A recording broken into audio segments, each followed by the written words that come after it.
the man of the hour. This is a good friend. He's going to be moving to LA.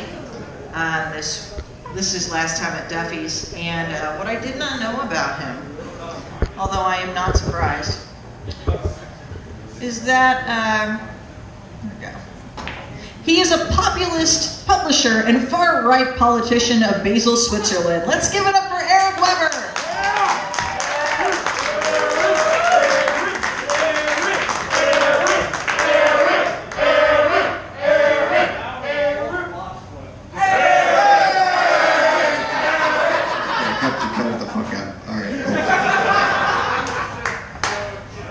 Reduce your expectations to a reasonable basement floor.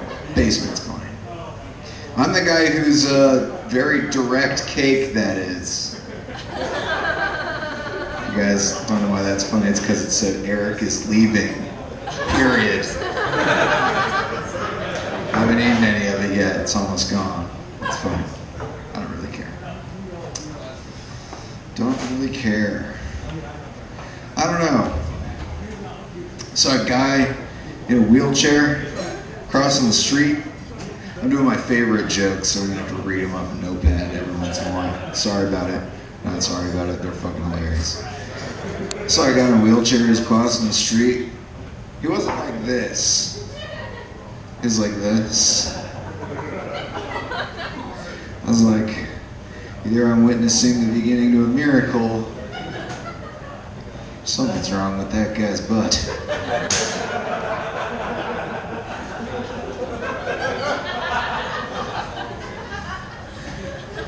I like to emphasize double T's in words for comedic effect. I love it, it's awesome. Anyway, I knew it was a jackass because he got out and he started pushing his wheelchair because he was tired.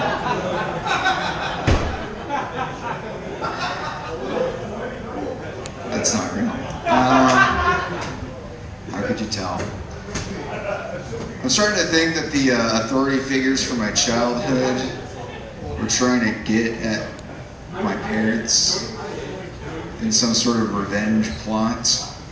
I had a Taekwondo instructor named Mr. Trout, and on Saturdays it was a big-ass kid class, and in Taekwondo class, when somebody tells you to do something and they're an instructor, you shout back, you're like, yes sir, or whatever the fuck. But we weren't loud enough for this 28 or late 20-something who was really good at kicking people. Very intimidating. His legs were taller than most of the kids. And he said, you guys aren't yelling good enough. You're not loud enough. I want you to practice yelling. And then we'll have a yelling contest next week. So there were just a bunch of tweens running around practicing yelling while they were at home and not in class. But that's not the one that bugs me the most. The one that bugs me is, it's not just that my orchestra teacher was trying to get back at my parents, but anyone who's sitting right next to me in an audience for the rest of my life, because he could clap really fucking loud. Can you piece together the rest of this story? If not, that's fine, I'm doing the rest of it. He wanted us to do an applause, a clapping competition. And there's a right and a wrong way to clap. You better fucking believe it, my friend. And he had these really fucking meaty hands, so they could just resonate all over the place. And he was like, all right, we're doing a clapping competition this time next week. So I practiced clapping. And now I can clap real fucking loud. And I'm both proud and ashamed, because I have had people right next to me. There we go. And they turn to me and go, fuck. And I'm like, God damn it, Del Whitman. This is what I have to do to be first chair viola. I'll fucking do it. I only got second chair. You ever see a title to a video online and you're like, I don't believe that. Like Misty's first double fisting. Yeah, on camera.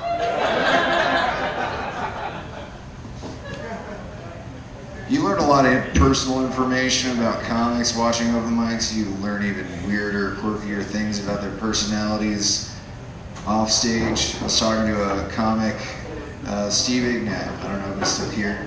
He's a super cool guy.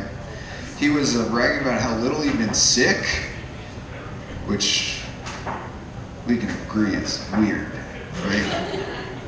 He's like, I haven't been sick in the last 2 years. Granted, I've had a stroke. Now, I don't know about you fine people, but that feels like it doesn't quite work. Just doesn't hit your ear right. It's like, I don't know, it feels like it counts. He's like, well, actually, it's more of an ailment.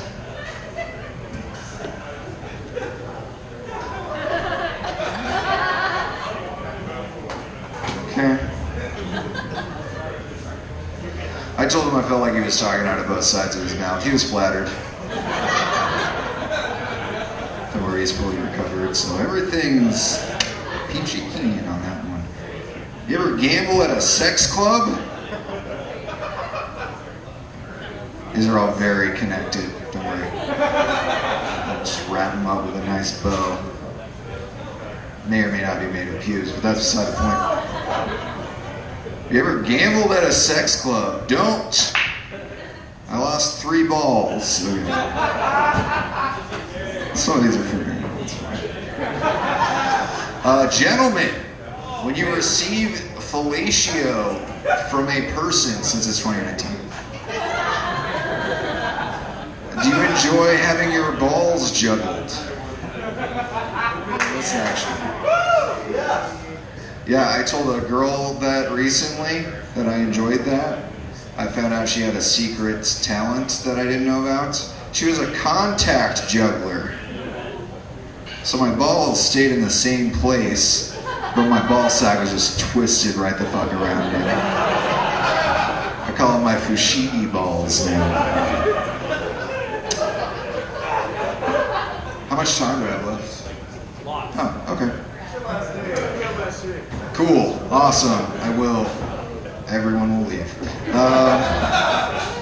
This gets worse, people. This doesn't get better.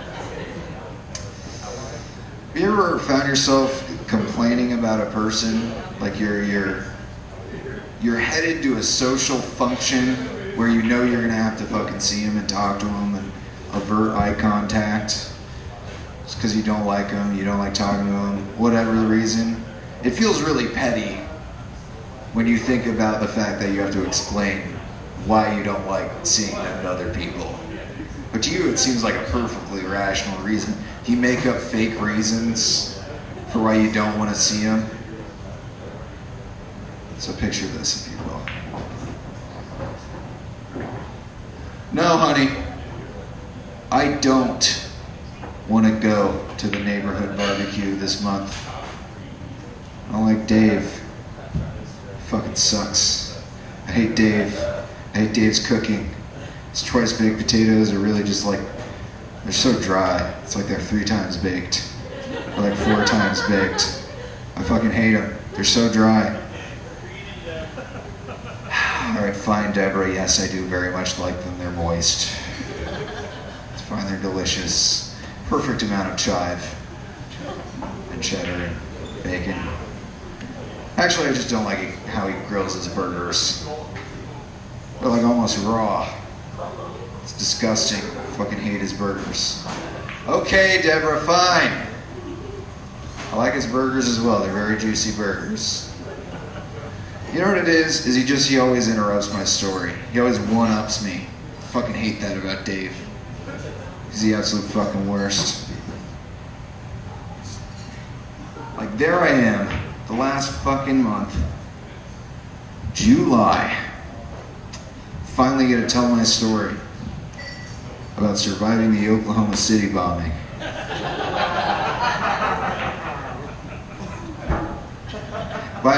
When I said it gets worse, I meant it gets better. Anyway, I finally get to start my story so he doesn't interrupt me. And then this fucking piece of shit, you know, so sick and tired of this PC culture, Deborah. You can be disabled and still be a fucking asshole. This guy, this piece of shit Dave, as soon as I start my story, just fucking wheels up, starts talking about how I survived 9/11.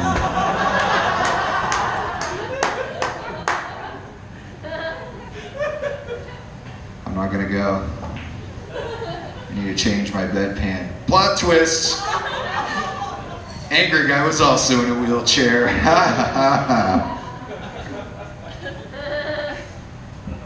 If somebody comes across my set list, they're gonna be so confused because the entire title of that bit is 9/11 in a wheelchair. You can't use the elevator. What are you gonna do? Anyway. I went to AP US History in high school. It was cool. I got to learn a lot of details about the US government mistreating the natives, the settlers, the 1600s, smallpox. Bummer. Could you imagine though, this is how dumb my brain is, could you imagine how much worse things would have gone? How much more guilty we would have felt, Cameron? If we had spread the big pox. How's this thing on? I'll do two more. I like really shitty headlines. Like, I think there's a sweet spot of headline and news article that I can make fun of without being irredeemable in the eyes of God or whatever the fuck. Like, I can't make a joke about carbon emissions. That's too benign, even though it's not. But for the sake of this, it's benign. And on the other side, I know that it's too fucked up for me to make a joke about personally and feel good about it afterwards. If I read through the entirety of the article and I make some sort of noise like... But in between those is... I ate it alive. It's awesome. I read this headline, Florida parents lose custody of 3-year-old child after discontinuing chemotherapy. And I was like, I'm interested. So I read it. The beginning of the article, first off, it was the second round of chemotherapy. The mom was quoted in the article, which, Mom, I mean, I know you're already fucking stupid, but don't talk to the reporter after you do the thing. She said, after the first round of chemo, we slowed it down. We did something else because our child was becoming aggressive, vicious, violent. Sir, have you ever been 3? I'll open that up to the rest of the audience. Have we all ever been 3? Fantastic. Works most of the time. If you've never been 3, please talk to me after show. Very, very aggressive, vicious, and violent. She also said after the first round of chemo, their 3-year-old was losing his hair. When my dad was 3, he changed hair color. His hair just naturally fell out and became a different color. But also, it's chemo. Maybe piece things together. Instead of chemo, though, the parents chose a homeopathic remedy, which is not using medicine. They fed their child apricot seeds. I don't know if you guys know anything about stone fruit. Peaches, apricots, possibly avocados on a technicality. I don't purport to know everything. Somebody told me it was technically a berry. Whatever. It's got a big ass fucking seed in the middle of it. All of those seeds contain cyanide. So just a quick recap. First round of chemo goes through. Second round of chemo, they stop it. And in the alternative to treat their child with cancer, they feed them cyanide. I mean, it is Florida, but I can only imagine that these parents were just really bad at procrastinating their abortion. There's one more joke after this, fuckers. It gets worse. It gets better. Who gives a shit? Last shitty headline. Some of these are great on the ride home. Just don't tell anybody else. Laugh quietly to yourself in your Uber while the nice man tries to make conversation but doesn't know how to start it. Saw this headline about the newest, oldest living person in the world. Found a 128-year-old lady born in Chechnya, forcibly moved to Siberia, moved back to Chechnya, toiled in the fields, cultivating watermelons her entire life. Obviously not in Siberia. Keep up, people. And the headline really got me, but we'll get to that in a second. They took a couple quotes from this lady. A couple. They were real humdingers. I don't know how I've managed to live this long. Looking back on my youth, I wish I had died when I was young. And this was the quote that was the headline. 128-year-old Chechen woman, never lived a happy day in my life. I don't need to pull out my fucking calculator app to know that's a lot of goddamn days, you guys. So many fucking days. 128, too. That means for at least 30 years, she has been old enough that when she tells her family in the living room on the ground floor that she thinks she left something upstairs, I'll be right back to get it, they're like, Grandma, no. You have your whole life, you have some of your life ahead of you. 128 years. That means for at least 40 years, when she tries to take a bath by herself, it technically counts as attempted suicide. 128 years. Oh, with the tears. 128 years. The best quote that I got from this lady. She said her lengthy existence was, quote, God's punishment. Unquote. That was it.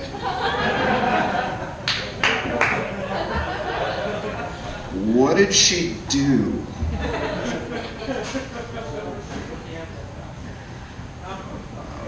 That just means that she kept working. She keeps working every day no matter how miserable she feels. Because if she works her way through it, she will be accepted into the eternal bliss of God's heaven. And I'm not going to make fun of somebody for having a drive like that. That's kind of bad. I'm not going to make fun of you for your beliefs like that. But I will say, if you guys went to a restaurant, and every time before dropping your food or your drinks off at your table, the server spat in it in front of you, really hawked a loogie in there. How long would you stay at that restaurant before you realized, you know what, I could just leave? This lady's been thinking about leaving the restaurant for 128 fucking years. Thanks, Duffies. I appreciate you guys.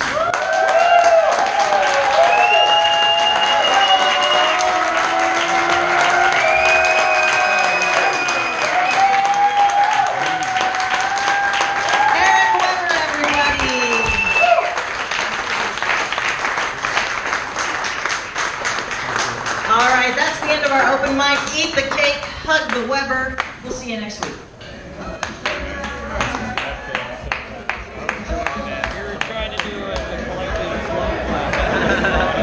People were clapping too fast for us to slow clap. They were too into it. I think you got a good video. You should. This is some crazy shit. He always goes, oh, when it's talking about the old one. You gotta get that. Don't look at Everybody dies. That's Bush League.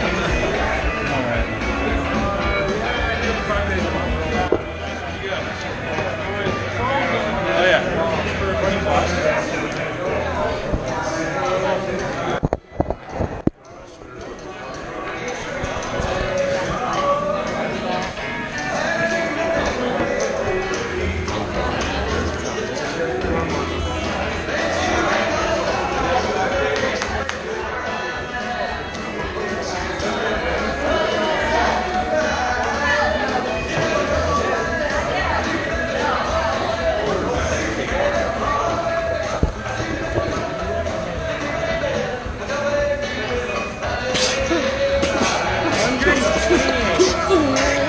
such a fun one. He did it.